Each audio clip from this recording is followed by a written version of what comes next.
bless you all. Let you all open all your three eyes and manifest the powers of Mahasadashiva. Om Nityananda Paramashivoham. Om Nityananda Paramashivoham. Om Nityananda Paramashivoham. Om Nityananda Paramashivoham. Om Nityananda Paramashivoham. Om Nityananda Paramashivoham. Om Nityananda Paramashivoham. Om Nityananda Paramashivoham. Om Paramashivoham. Om Nityananda Paramashivoham. Om Nityananda Paramashivoham. Om Nityananda Paramashivoham. Om Nityananda Paramashivoham. Om Nityananda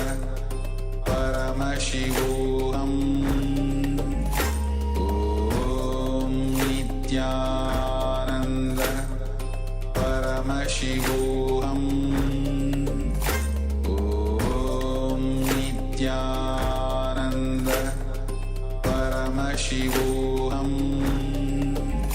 Om Nityananda Paramashivoham.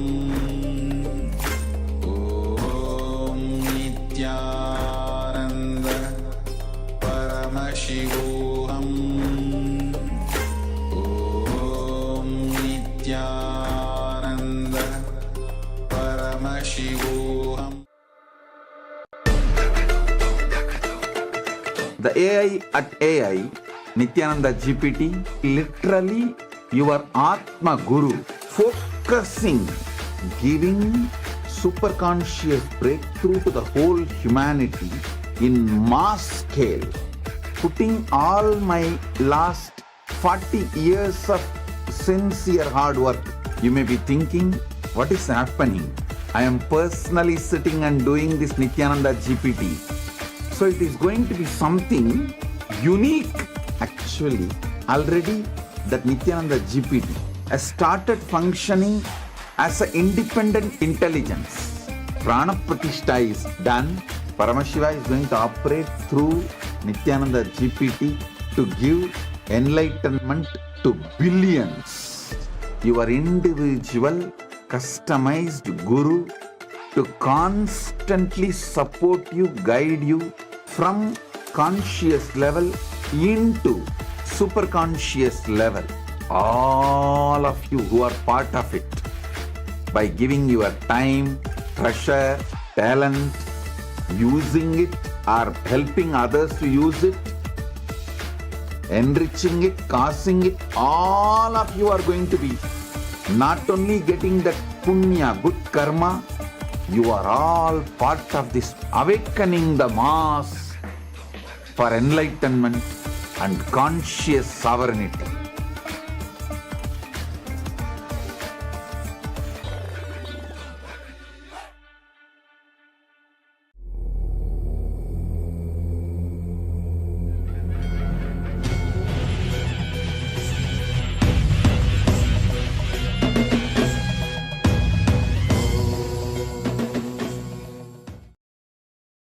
Welcome to the Pratama Vinyasa Krama 108 Asana sequence of Nityananda Yoga. Before we start the yoga session, we request all the male bodies to please remove your upper cloth, for yoga is a ritual, and male bodies remove the upper cloth for any Hindu ritual. All the female bodies, please tie up your hair, and we request all the participants to please wear a black dress, apply vibhuti on your forehead. If you are a male body, apply it on the 16 places over your body. Apply kumkum and any aushadha from the Supreme Pontiff of Hinduism you have available. Wear your Rudraksha mala, the abharanam, to intensify the energy which you can hold throughout the yoga practice. Also, make sure to keep a Shri Yantra, which is a sacred mandala, in your room where you practice the yoga. If you don't have a Shri Yantra available, don't worry, we are projecting it in the background of our acharyas. Now settle down on your yoga mat and get ready for the ritual of yoga. Sit straight with your head, neck and spine in a straight line. Join your hands in Namaskara Mudra in front of your heart center. Close your eyes.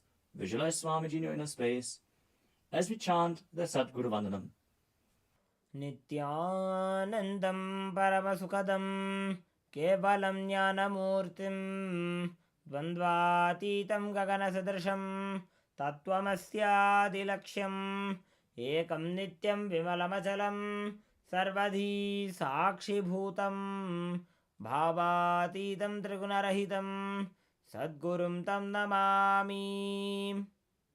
Next, we are going to chant the Shiva Mula mantra. Om Ham Haum Shivaya Namaha 11 times. Please follow along internally.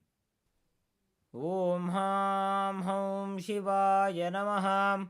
Om Ham Haum Shivaya Namaha. Om Ham Haum Shivaya Namaha. Om Ham Haum Shivaya Namaha. Om Ham Haum Shivaya Namaha. Om Ham Haum Shivaya Namaha. Om Ham Haum Shivaya Namaha. Om Ham Haum Shivaya Namaha. Om Ham Haum Shivaya Namaha. Om Ham Haum Shivaya Namaha. Om Ham Haum Shivaya Namaha. We will be performing the Tadvachamanam, the ritualistic cleansing. Now keep your hand, the right hand, in the shape of a cow's ear in the Gokarana Mudra, as our acharyas are demonstrating. Then take an udani of water, pour it into your right palm. We're going to chant a mantra thrice. Each time, sip the water from the bottom of your palm whenever the word Swadha is chanted. Om Atmatattvam Shodhayami Swadham. Take another udani of water. Om Vidyatattvam Shodhayami Swadham.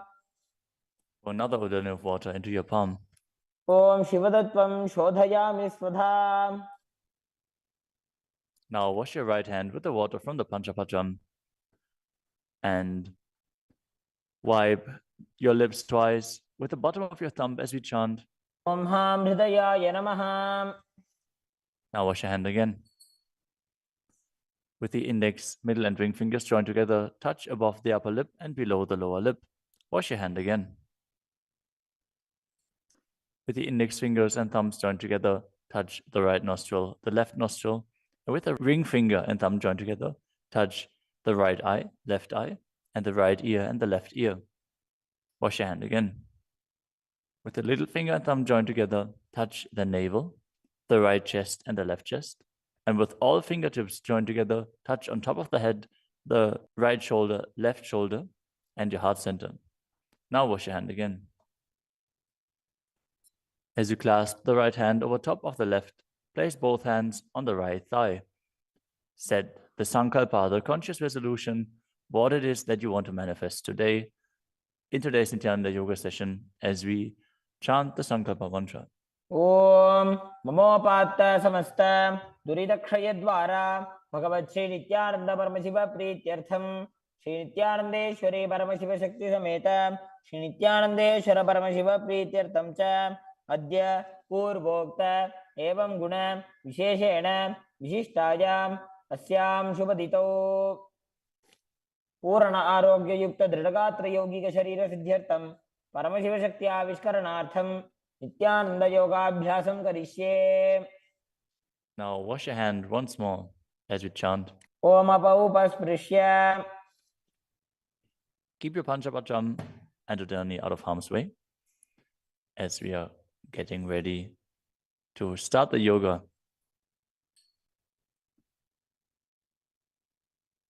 Now sit in a comfortable cross-legged position with your head, neck, and spine in a straight line.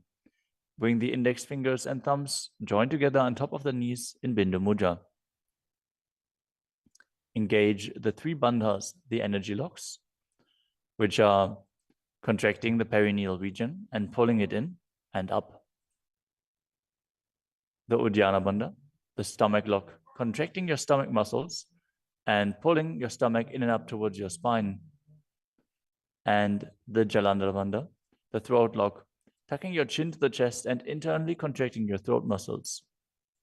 Together they form Mahamudra Bandha, which is a great secret of the yogic practice and will enhance your yoga practice manifold.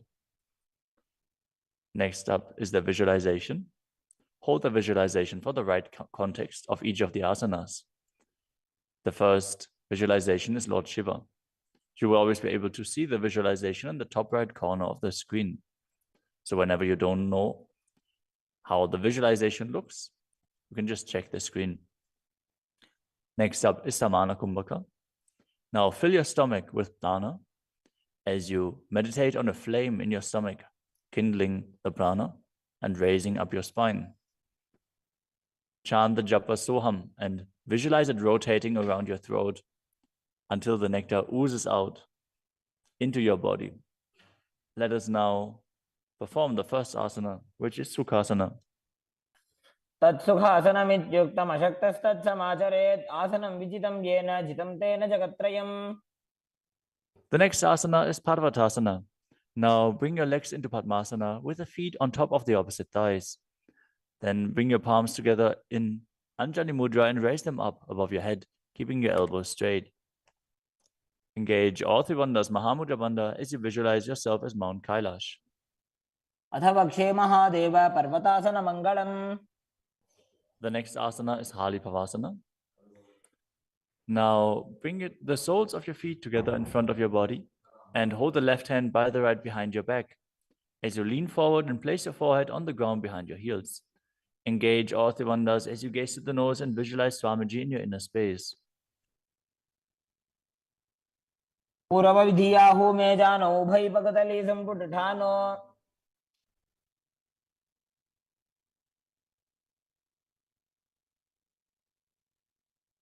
The next asana is Nagi Pavasana. Now keep the soles of your feet together and stretch your hands out in front of the feet, cupping your palms, placing them down on the ground as you place your forehead on the ground behind your heels. Engage all three bandhas and gaze to the tip of your nose, visualizing yourself as a snake. पूर्वविधि पर्यागाने नीचौ वेकहुनि फनास्यो लगाई.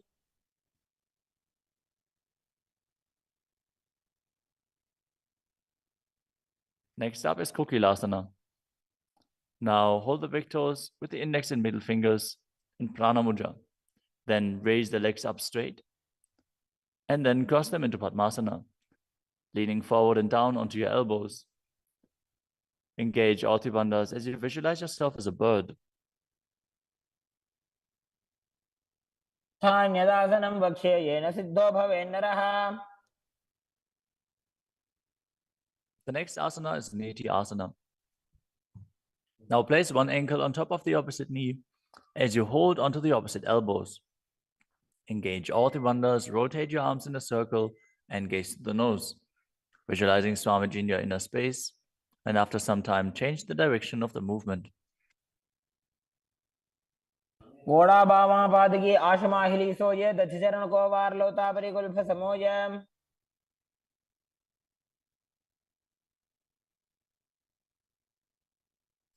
The next asana is Gajrasana. Now press your hands onto the ground, lifting your hips up high. Lower your head, then your chest, scooping the body forward and down again and again as you visualize yourself as an elephant. And perform Uddiyana Bandha, the stomach lock, and Mula Bandha, the root lock, as you do so. निब्जं पादाग्रे भूमौ कृत्वा लम्बी भूया मस्तकाग्रे निधाय।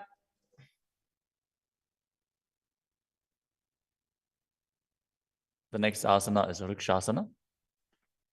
From the same position, alternate pressing the heel of one foot into the ground while lifting the other heel up. Visualize yourself as a bear as you keep Uddiyana Bandha and Mula Bandha engaged. एकैकं पादमाकुञ्च्य गजासनं कुर्यात् वृक्षासनं भवति. The next asana is Vaishyasana. Now stand tall on the mat with the tips of the on the tips of the big toes, with all other toes raised off the ground.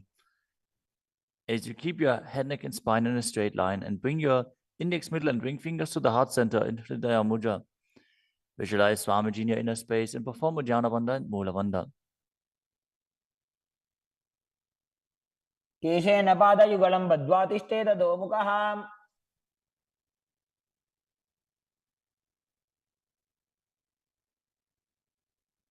Next up is the Urdhva Janukarana. Stand with your heels touching, toes facing outwards at a 45-degree angle, and the knees bent in Adimandi. Now, bring both hands to the chest with the elbows parallel to the ground. Then lift one knee up towards the center of your body, followed along with the respective hand as you make circular motions on both sides again and again.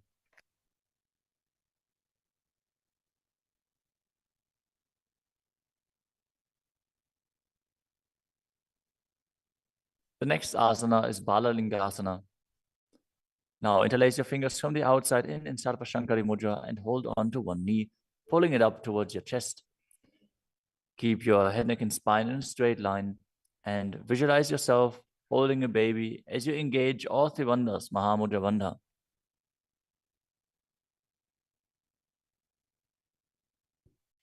एकं जानूरसि आलिङ्ग्य स्थातव्यं बाललिङ्गनं भवति. You move on to Padapidanasana. Now take the foot and pull it behind towards your buttocks. Hold it with both hands. Be straight. Engage all three bandhas as you visualize Swamiji in your inner space. एकस्मिन् पादतले कराभ्यां वेष्टयेत्तनुम्. The next asana is Natarajasana. Standing on one leg, hold on to one foot and extend it backwards as you lean forward and stretch your arm out in front in Bindu Mudra with the index finger and thumb touching as you visualize yourself dancing as Lord Nataraja and perform the Mula Bandha. उत्थानपादं क्रौञ्चं च मरीचिं वीरभद्रकम्. Now stand on the other leg and repeat Balalingasana on the other side, pulling the knee up towards your chest and visualize yourself caressing a baby. एकं जानूरसि आलिङ्ग्य स्थातव्यं बाललिङ्गनं भवति. Now repeat Padapidanasana on the other side. Pull the other foot towards your buttocks and visualize Swamiji in your inner space, engaging all three bandhas. स्थित्वैकस्मिन् पादतले कराभ्यां वेष्टयेत्तनुम्. Now repeat Natarajasana on the other side, visualizing yourself as Lord Nataraja. पादं क्रौञ्चं च मरीचिं वीरभद्रकम्.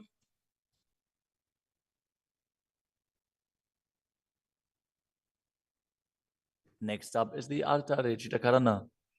From Adimandi position, bring the right foot behind the other with the toes down and the heel up. Keep the left hand at the chest and swing the right arm back and forth, gracefully moving the fingers one by one.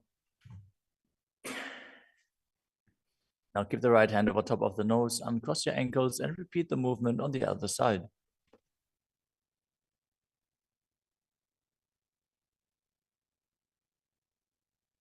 Next up is the skeleton dance. Now visualize yourself as a skeleton as you shake your body intensely.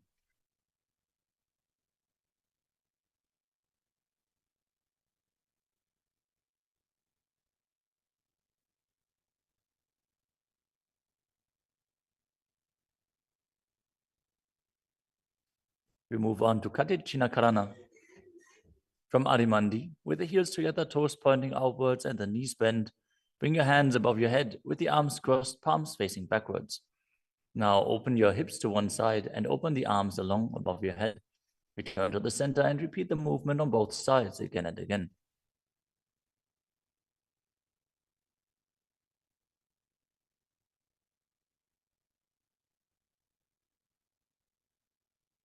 The next asana is Tadasana. Now stand tall on the tips of the big toes as you raise your hands up above your head, beside your ears. Engage all three bandhas. Visualize yourself as a palm tree as you internally chant the new japa Shivoham. महामुद्राबद्ध कोनो ताड़ासन विभेदकान्. Next up is Uttanasana. From a standing position, lean forward and down, bringing your hands flat to the ground. Take precaution in the case that you are a pregnant woman. For pregnant women, shouldn't perform any of the forward bends. Now engage all three bandhas and bring your forehead towards the knees as you visualize Swamiji in your inner space.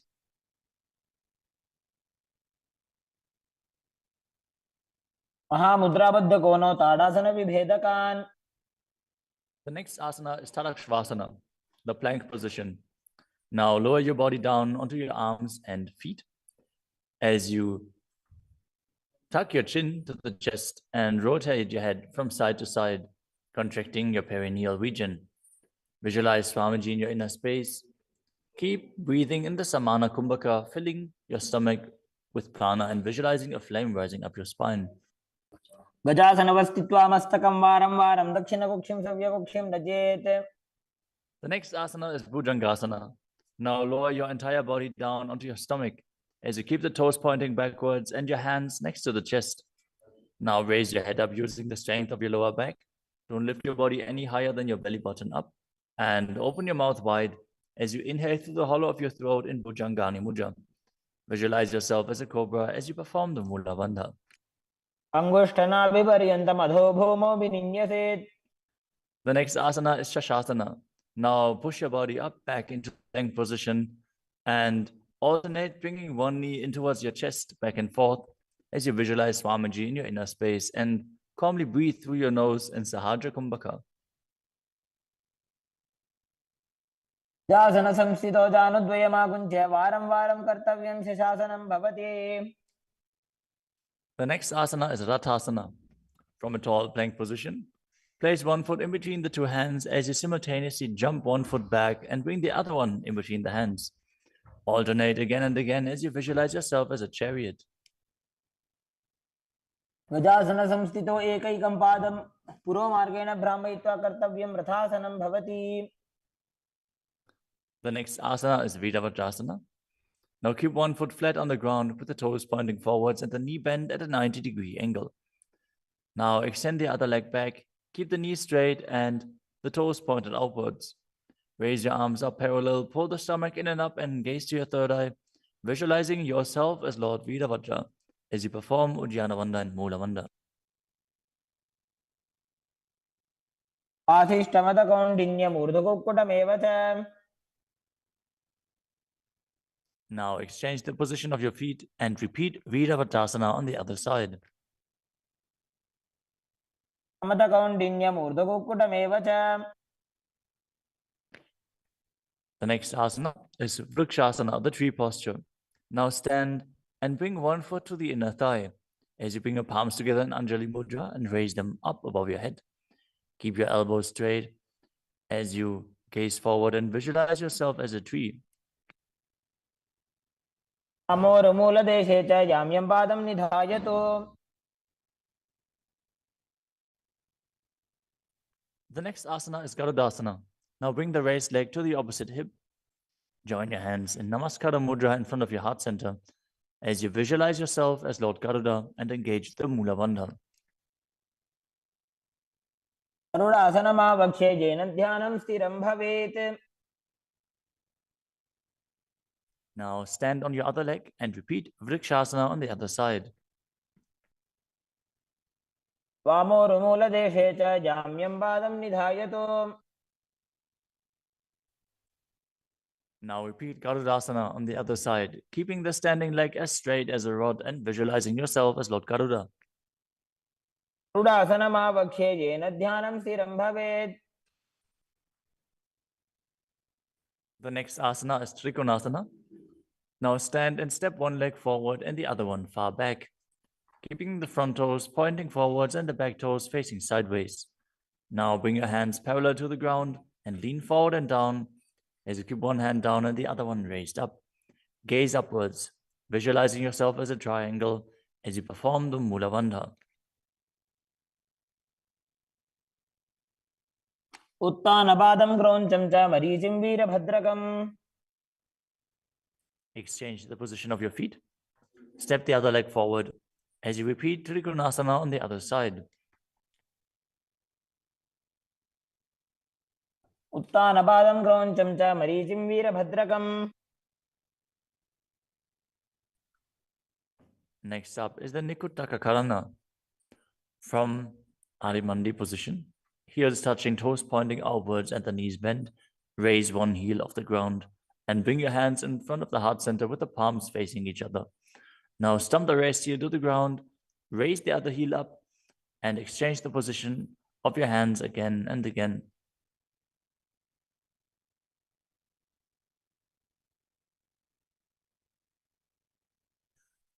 The next asana is Angushtasana.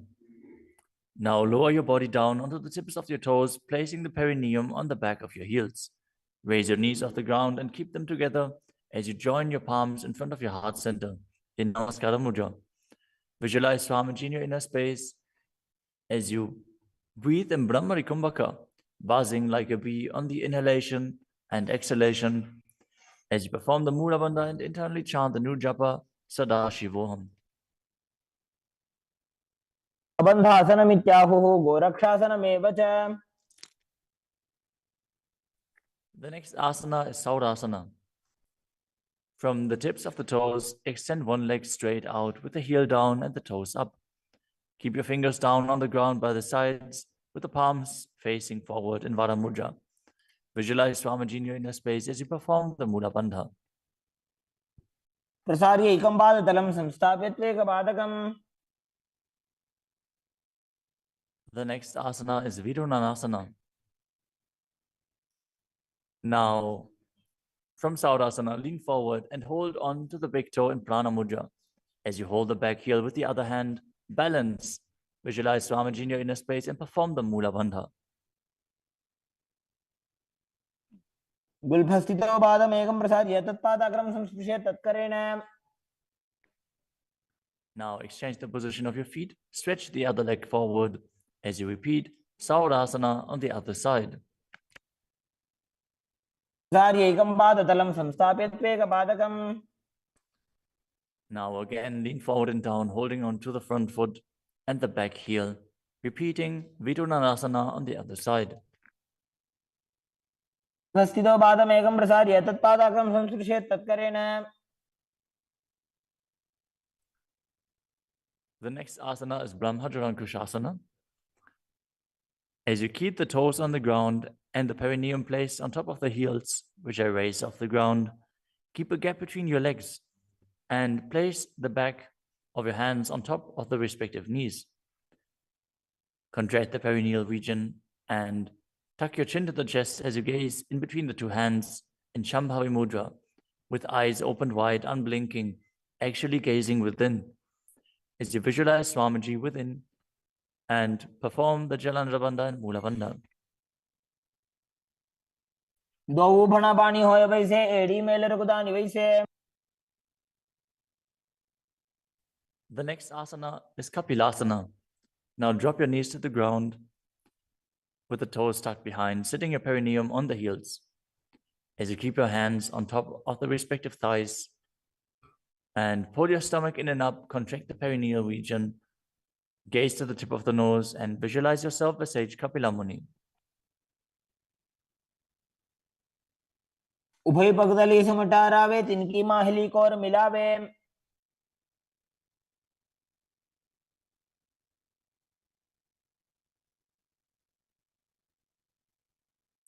The next asana is Bhadragodakasana.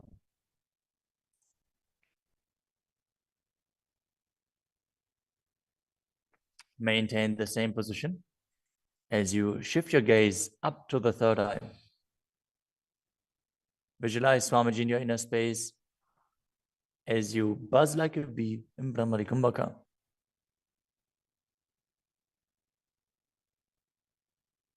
दो भूपकदली संपुट करे कौरवार्ली भूपरि धरे.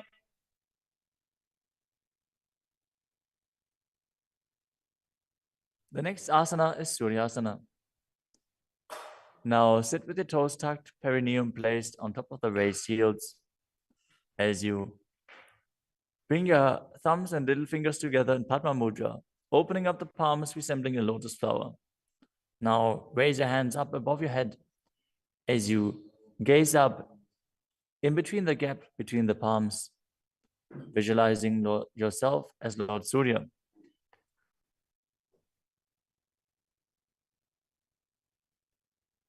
AD दो गुदातरी आने फना पानी बैठक अब निठाने. The next asana is Mandukasana. Now sit with the toes flat, perineum on the heels. As you keep your hands on top of the knees, lift the tongue up against the roof of your mouth. As you catch the nectar of immortality dripping from the Sahasrara Chakra with your frog tongue. As you visualize yourself as a frog in Manduki Mudra. Gaze to your third eye, breathe calmly through your nose in Sahajra Kumbhaka as you perform the Mula Bandha.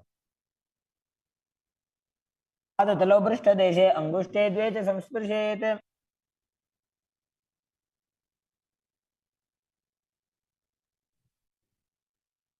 The next asana is Uttana Mandukasana. Maintain the same sitting posture, but bring your hands behind your back, holding onto the opposite shoulders. Gaze to your third eye, visualize yourself as a frog as you keep your tongue pressed against the palate of your mouth in Manduki Mudra. Perform Uddiyana Bandha and Mula Bandha as you do so.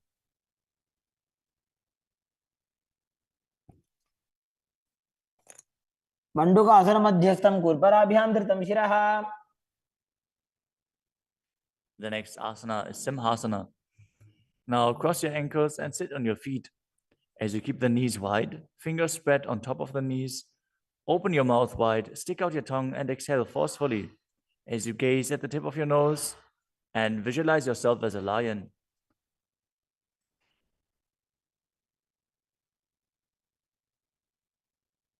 दक्षिणं सव्यगुल्फेन दक्षिणेन ततेतरम्. The next asana is Bhadrasana. Now sit with your heels under the perineum, the knees opened wide, then cross your hands behind your back and hold onto the big toes in Prana Mudra. As you gaze at the tip of your nose, visualize Swamiji in your inner space and return to buzzing like a bee in Brahmari Kumbhaka. गुल्फौ च वृषणस्याधो व्युत्क्रमेण समाहितः. The next asana is Kakapusandi Asana. Now squat and keep the feet flat on the ground as you keep your knees opened wide and bring your arms in and around the raised knees. Interlace your fingers behind your back if you can. As you visualize yourself as a crow and gaze to the tip of your nose as you engage the Mula Bandha.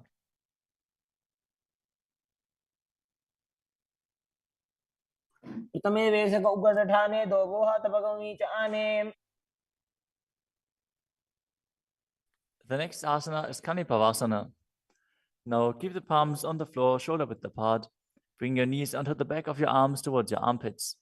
Lean forward, raise your feet off the ground as you visualize Swamiji in your inner space and balance on your arms. को गुण आशी दुष्टता होई तो आछी होई. The next asana is Kapali Asana. Now place your hands on the ground, shoulder width apart.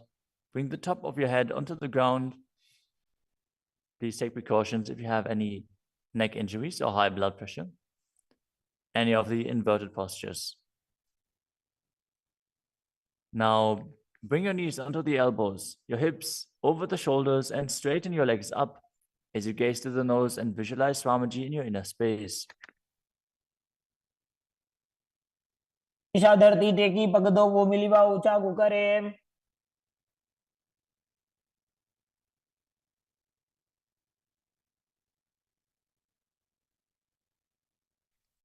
The next asana is Parshvamayurasana.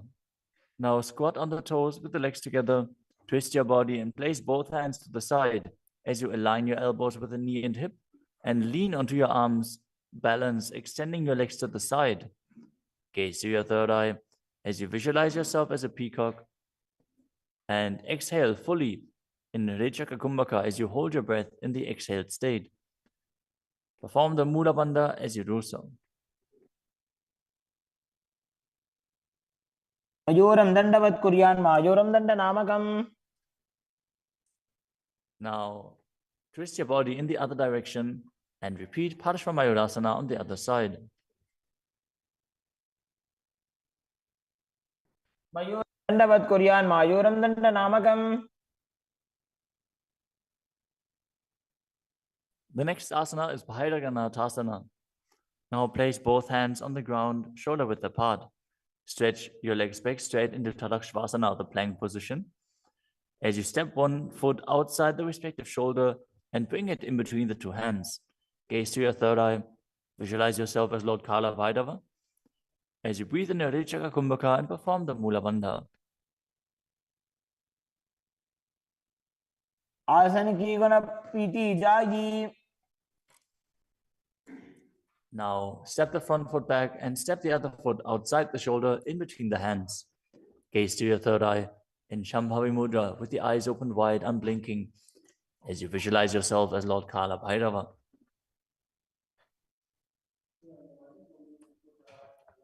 आसन को गुण पीति जाई. The next asana is Unmukha Pitasana. From Tadakshvasana, the plank position, bring your forearms down on the ground as you walk your feet forward, raising your hips.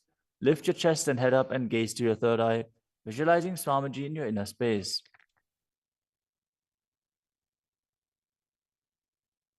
भून्यस्थो जानुनी हस्तौ चतुष्पदम वाङ्मुखम्.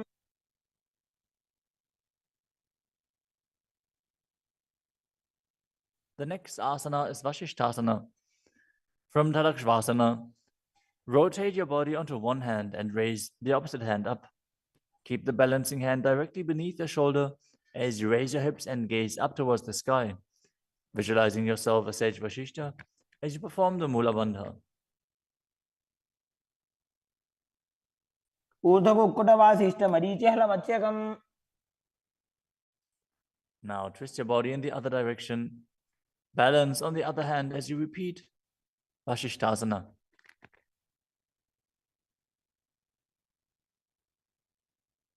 ऊर्ध्वकुक्कुटवासिष्ठ मरीचिहलमत्स्यकम्. Now come to a seated position and extend your legs out in front with the heel down and the toes pointing up. Now bring your hands under the buttocks with the palms facing up. Keep your spine straight, elbows close to your body. Tuck your chin to the chest. Contract the perineal region. As you gaze through the nose, visualize yourself as Lord Hanuman and internally chant the new japa Mahasadashivoham.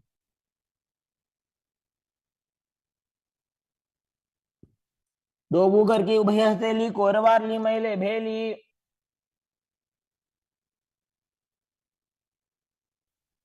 Next up is Paschimottanasana. Now visualize Swamiji in your inner space as you lean forward and down, holding onto the big toes in Prana Mudra. Perform Mahamudra Bandha, all three bandhas engaged, and exhale all the air from your lungs in Rechaka Kumbhaka. जानो Burrill लाटन्तो पश्चिमं दानमुच्यते. The next asana is Ugrasana. With your legs straight, interlace your fingers behind your neck. Lean your chest forward and down, bringing your head to the knees by the strength of your core. Engage all three bandhas as you visualize Kali in your inner space. शुभानिभ्यां दृढं धृत्वा जानुभरि शिरोन्यसेत्. The next asana is Marichi Asana. Now, sit with the legs extended, bring one heel to the groin with the knee raised, and reach your arm in and around the raised knee as you clasp your hands behind your back. Bring your chest to the thighs, head to the knee, and visualize yourself as Sage Marichi. उत्तानपादं क्रौञ्चं च मरीचिं वीरभद्रकम्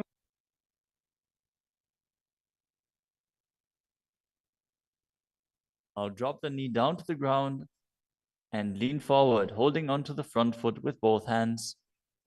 As you exhale all the air from your lungs, gaze to the nose, visualize Swamiji, and perform Mahamudra Bandha in Mahamudrasana. मुद्रां प्रवक्ष्यामि तन्त्रेऽस्मिन् मम वल्लभे. Now extend the other leg out. Bring the other heel towards the perineum with the knee raised. As you lean forward and interlace your fingers behind your back, in Marichi Asana on the other side. उत्तानपादं क्रौञ्चं च मरीचिं वीरभद्रकम्. Now drop the knee down, lean forward, hold onto the foot, engage all three bandhas, repeating Mahamudrasana on the other side. महामुद्रां प्रवक्ष्यामि तन्त्रेऽस्मिन् मम वल्लभे. The next asana is Bhadrasana 2. As you sit and bring the soles of the feet together with your heels close to the perineum, keep your knees wide, hold your feet firmly with both hands, and maintain a straight spine as you gaze to the nose and visualize Swamiji in your inner space. कुल्भौ तु वृषणस्यादः सीवन्त्याः पार्श्वयोः क्षिपेत्.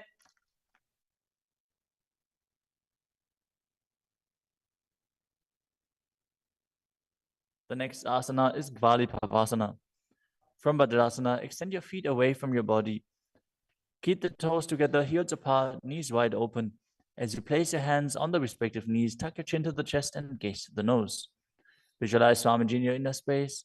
Perform the Jalandhara Bandha and Mula Bandha. पूर्वचरपट चौक कहियो सोई वाही विधियो की जे सोई. The next asana is Joni Asana. Now sit, keep the soles of the feet together and the heels close to your perineum as you visualize the Yoni Mandala, which is projected on the screen. Now hold the soles of the feet as you lean forward and down and bring the forehead to the feet as you gaze to the nose and perform the Mula Bandha. दो भगतली संपुट करे एड़ी मेड़ के ढिंग धरे.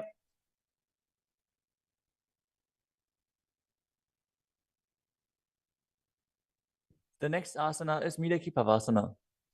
As you sit and keep the heels together, toes apart and the knees wide, lean forward and down and extend your hands out to the side. Keep the palms facing down on the ground to the sides as you bring your forehead to the ground behind your heels. Gaze to your nose, visualize Swamiji and perform the Mula Bandha. पूर्व विधि परिभगतली संपुट शोल एड़ी मिली राशे. Next up is Siddha Samadhi Asana. Now sit and keep the toes together, heels apart. As you bring your arms below the shins, extend them out to the sides and keep the palms facing up. Bring your forehead to the ground above your feet as you bring your toes near your throat if you can. Gaze to the tip of your nose, visualize Lord Surya in your inner space and perform the Mula Bandha. दो भगतली संपुट करे शोले मेड़ आगा में धरे. Next up is Chinakipavasana.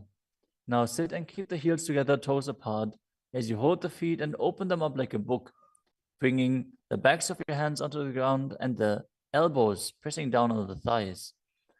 Gaze to the nose and visualize Swamiji in your inner space. दो बगांगी एड़ी धरती मगिवा मेड़ लगावे. The next asana is Chadapata Chukasana. Sit and bring the soles of the feet together with the heels at your perineum. Open the knees and place your hands on top of the knees as you gently press them down. Pull your stomach in and up, gaze to your third eye as you visualize Swamiji in your inner space. दो भगतली संपुट धारे आगा ने कर jar पसारे.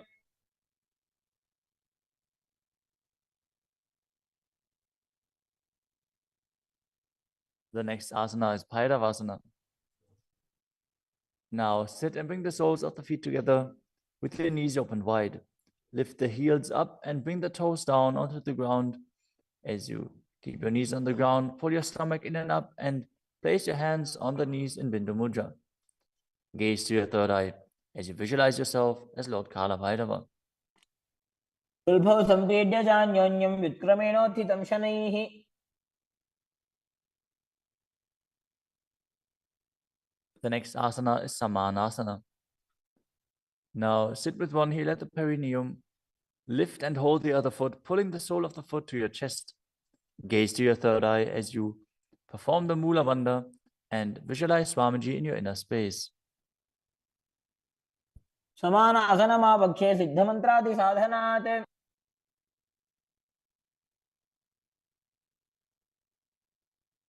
The next asana is Apanasana. As you sit, place one leg on top of the respective shoulder and raise the other foot upwards and straight. Keep the hands on the ground to the sides as you gaze to your third eye and visualize Swamiji in your inner space. परं पादमेकं च स्कन्धे चारोपि यत्नतः. Now repeat Samanasana on the other side. Bring the other heel towards your perineum and pull the opposite foot towards your chest.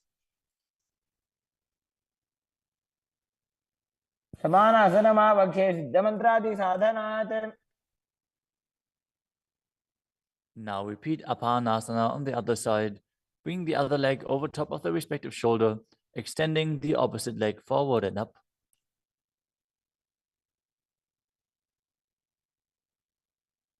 परं पादमेकं च स्कन्धे चारोपि यत्नतः.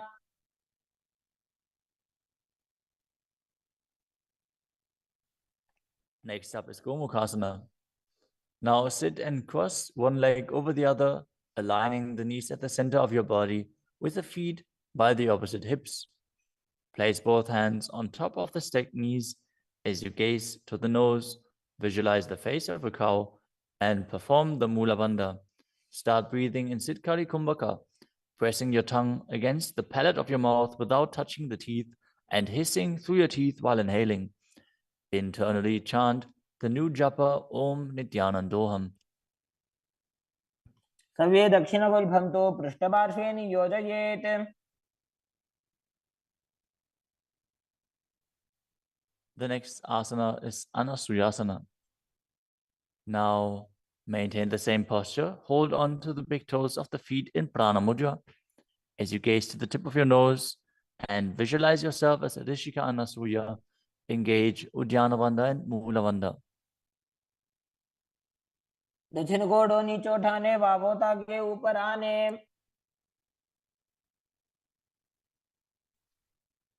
Maintain the same position. Interlace your fingers behind your back and lean forward and down as you bring your chin over the knees, the nose towards the ground, and visualize yourself as Rishika Anasuya in Anasuyasana too. जीमणा गोदा की संधि उपरिड़ा वागोड़ा की संधि. The next asana is Garudasana too.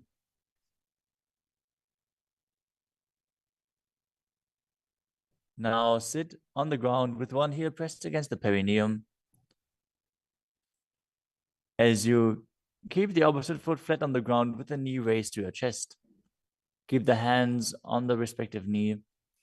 As you visualize yourself as Lord Garuda, gaze to the nose and perform the Mula Bandha. दावोपगमोडी एडी माहिलो गुल्फ मूलद्वारणी चैदे.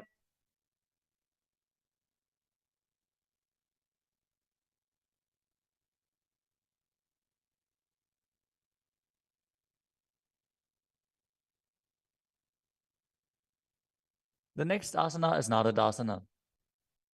Now sit and place your perineum on top of one heel as you interlace your fingers behind your neck and twist your elbows outside of the raised knee. Gaze to your third eye and visualize yourself as Nadada as you perform the Mula Bandha.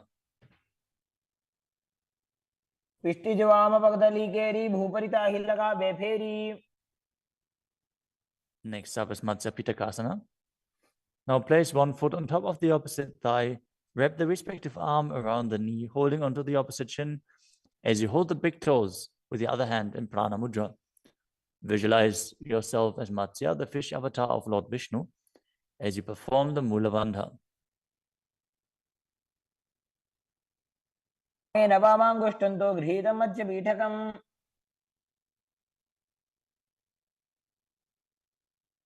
Now slide your knees over top with the other knee on top, repeating the Gomukhasana position on the other side. Gaze to the nose and visualize the face of a cow as you keep hissing through your teeth without the tongue touching your teeth. In Siddhkari Kumbhaka.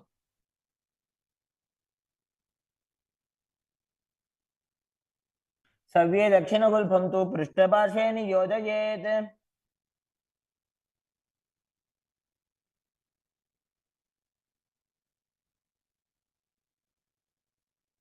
Next up is Anasuyasana on the other side. Hold onto the big toes as you visualize yourself as Rishika Anasuya.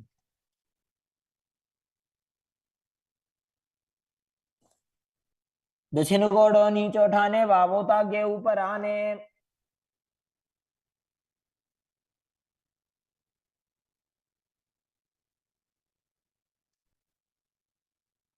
Now, from the same position, interlace your fingers behind your back and lean forward and down, chin over the knees, nose towards the ground in Anasuyasana 2.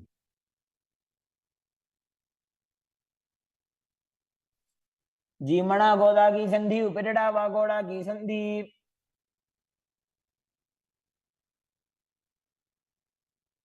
Now repeat Garudasana 2 on the other side, bringing the other heel towards the perineum, knee raised, hands on the knees, as you visualize yourself as Lord Garuda. डावो पगमोड़ी एड़ी माहिलो Gulf मूल द्वार नीचे दे. Next up is Narudasana on the other side. Raise the perineum onto the heel, interlace your fingers behind your neck, and twist your elbows outside of the raised knee, visualizing yourself as Sage Naruda. पिष्टिजवाम पगदली केरी भूपरिता हिलगा वे फेरी.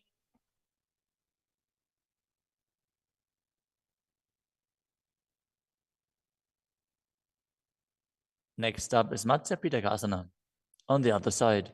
Now place the other foot on top of the opposite thigh. Hold on to the shin and the big toe of that foot as you visualize Matsya, the fish avatar of Vishnu. वामे नवामाङ्गुष्टन्तो गृहीतं मत्स्यपीठकम्. Next up is Matsindrasana. Now place one foot on top of the opposite thighs as you place the opposite foot on the ground, flat. Twist and bring the elbow outside of the raised knee. Keep your raised arm by the neck.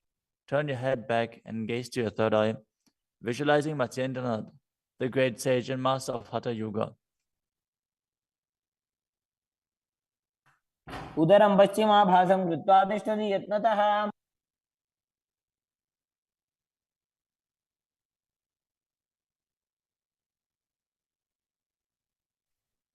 The next asana is Kubhasana.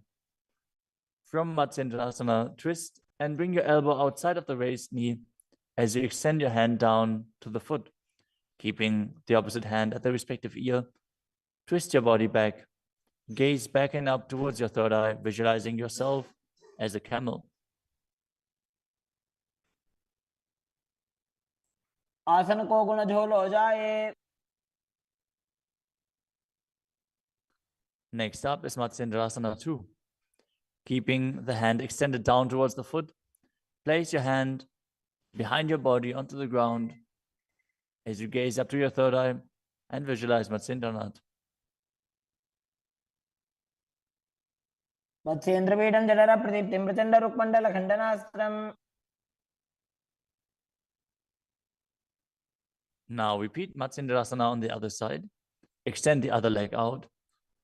Bring the opposite foot onto the thigh as you twist your elbow outside of the raised knee and gaze back.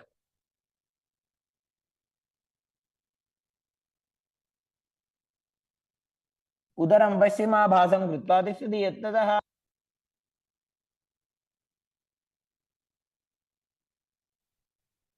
The next asana is Kubhasana on the other side. Now hold on to the front big toe and prana mudra as you keep the other hand towards the respective ear, gazing back and up towards your third eye and visualizing yourself as a camel. आसन को गुण झोलो जाए. The hand to the ground behind you, twist your body even further as you visualize Matsyendranath in Matsendrasana too.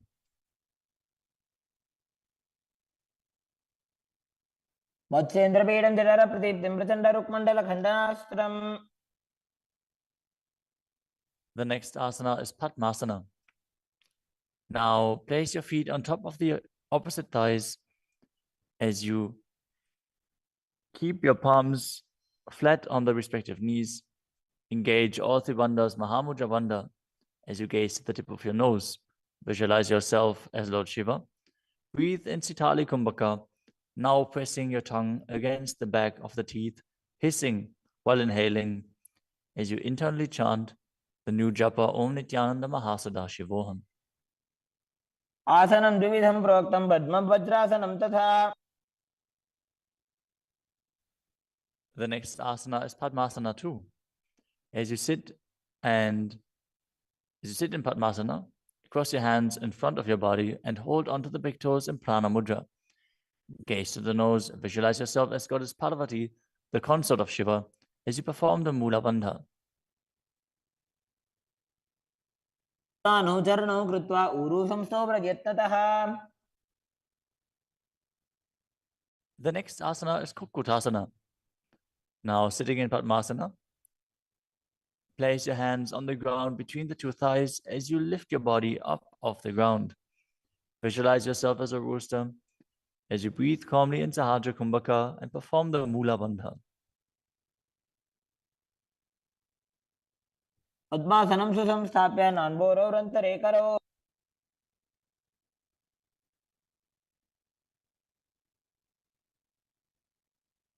The next asana is Baddha Keki Asana. From Padmasana, raise up onto the knees as you bring your hands flat on the ground with the fingers pointing backwards. Keep the elbows together, press them against the navel, and then lean forward. Find balance and extend your knees up off the ground. Visualize Swamiji in your inner space as you perform the Mula Bandha.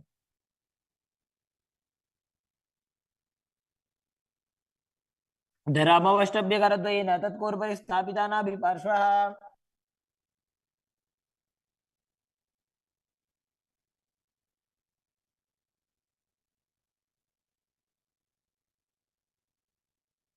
The next asana is Mayurasana.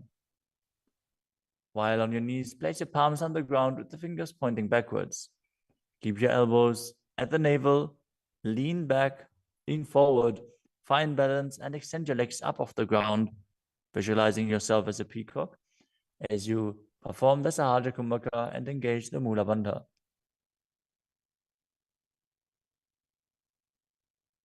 अथ वक्षे Mahadev मयूरासनमुत्तमम्.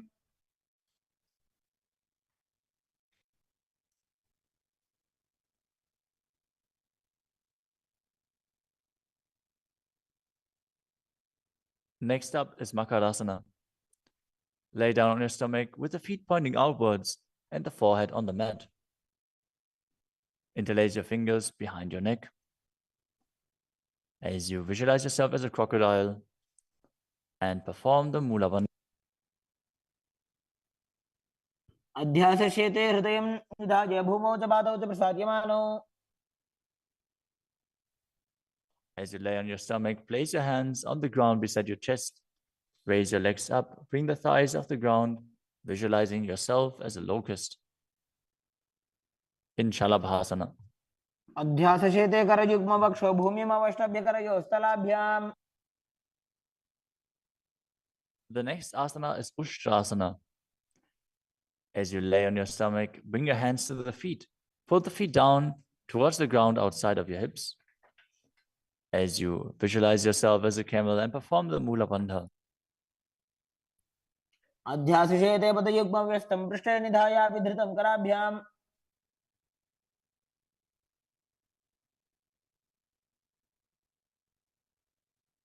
The next asana is Dhanurasana. From Ustrasana, tighten the grip on your feet and kick the legs back and up as you lean forward and lift your chest off the ground. Gaze up to your third eye and visualize yourself as Pinaka, Lord Shiva's bow. Perform the Mula Bandha as you do so.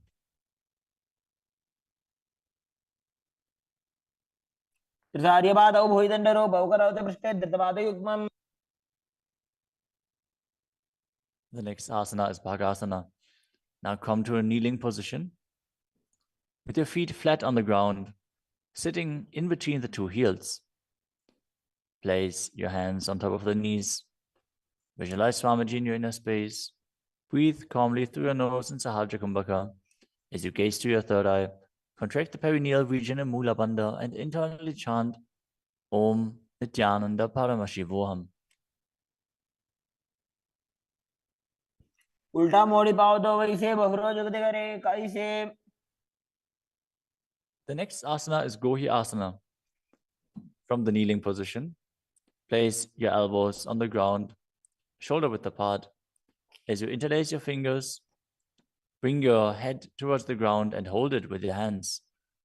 Now raise your hips up. Walk your feet forward until your hips align with your shoulders. And then raise your legs up off the ground and pull the knees close to your chest. Try to touch your chin with the knees as you roll your body up in the inverted posture. Gaze to the nose and visualize Swamiji in your inner space. दो हाथ की कहुनी जोई पुनिह कलाजी जाने दोई. Now, from Gohi Asana, extend your legs up straight into Shirshasana. Gaze to the nose and visualize Swamiji in your inner space as you perform the Mula Bandha. विपरीतं मण्डलं च द्विधैव विदितं हिनः. Gently lower your body down and come to a seated posture. Now sit with your hands behind your calves and stretch your legs up. Bring your forehead to the knees as you come to a vertical position with your legs. Visualize Swamiji in your inner space and perform the Bhastika Kumbhaka, rapidly exhaling from your diaphragm, pushing the air out without inhaling, like the bellows of a blacksmith. We're going to perform Bhastika Kumbhaka for the next few asanas, so keep your core engaged and rapidly breathe through your nose. दो हाथ पग बाहर आने घोड़ा तरे काकसी ठाने. The next asana is Parighasana. Now sit and extend your legs out and up at a 45-degree angle. Bring your hands behind. Hold the opposite shoulders as you keep the chest upright, legs straight, toes pointed. Gaze to your third eye as you visualize yourself as a mace.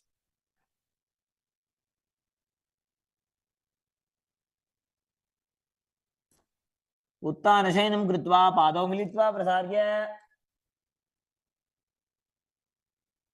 Keep breathing rapidly as you sit and extend your legs out and up at a 45-degree angle. Keep your arms parallel to the ground or bring them down to the ground as you gaze to your third eye and visualize yourself as a boat in Naukasana. तानशयनं कुर्पराभ्यां भूमिमवष्टभ्य. Next up is Rudrasana. Now sit and lift your feet up. Scoop your hands under the heels and pull the feet towards your chest. Keep your spine upright. Gaze to the nose as you visualize yourself as Lord Rudra. Perform the Mula Bandha as you do so. पगदली संपूटक हाथस्योपक ऊंचाई. The next asana is Unmukha Pitasana too. Now lay down on your back with the feet flat on the ground, the knees raised up. Bring your palms down to the ground with the fingers just touching the back of your heels. Lift your hips up high. Press the feet into the ground as you tuck your chin to the chest, gaze to the nose, and visualize Swamiji in your inner space. ऊर्ध्वे च जानुनी कृत्वा शवित्वोर्ध्वमुखं तथा उत्थाप्य हस्तौ तिष्ठेत्तु पीठ उन्मुख नामके. Now lower your body down flat onto the ground. Keep the palms facing up next to your hips. As you contract the perineal region and forcefully pull the Kundalini Shakti up along your spine towards your Sahasrara Chakra in Shakti Chalan Mudra. Relax. Completely unclutch from any micro movements of the body and mind. As you visualize that your body is dead and the Supreme Pontiff of Hinduism, Swamiji, is liberating you. Internally chant the Mahavakya, Om Nityananda Paramashivoham.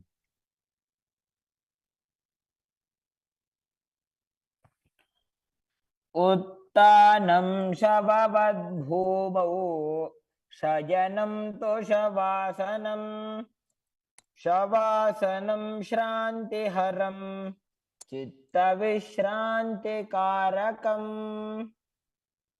ॐ नित्यानन्द परमशिवोऽहम्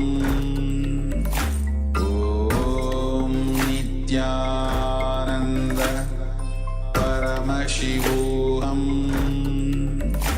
ॐ नित्यानन्द परमशिवोऽहम् ॐ नित्यानन्द परमशिवोऽहम्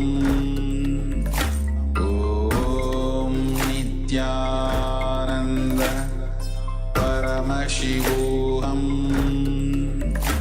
ॐ नित्यानन्द परमशिवोऽहम् ॐ नित्यानन्द परमशिवोऽहम् ॐ नित्यानन्द परमशिवोऽहम् ॐ नित्यानन्द परमशिवोऽहम् ॐ नित्यानन्द परमशिवोऽहम् ॐ नित्यानन्द परमशिवोऽहम्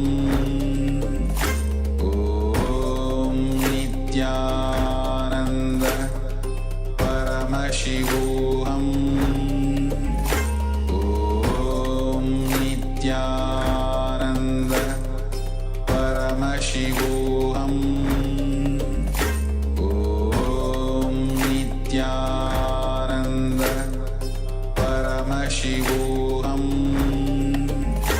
ॐ नित्यानन्द परमशिवोऽहम्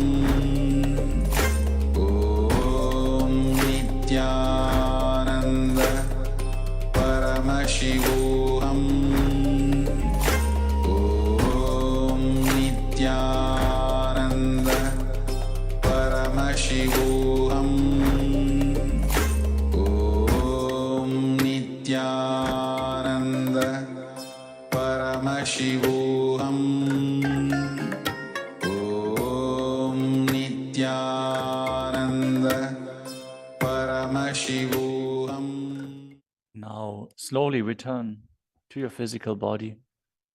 Start to wiggle your fingers and toes, your wrists and your ankles, your elbows and your knees. Pull your knees up towards your chest and rock your body from side to side as you return to a comfortable seated position.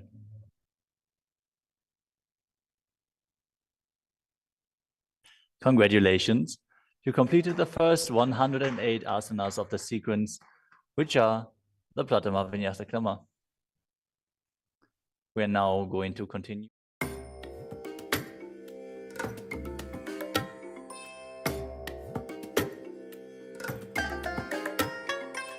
I bless you all.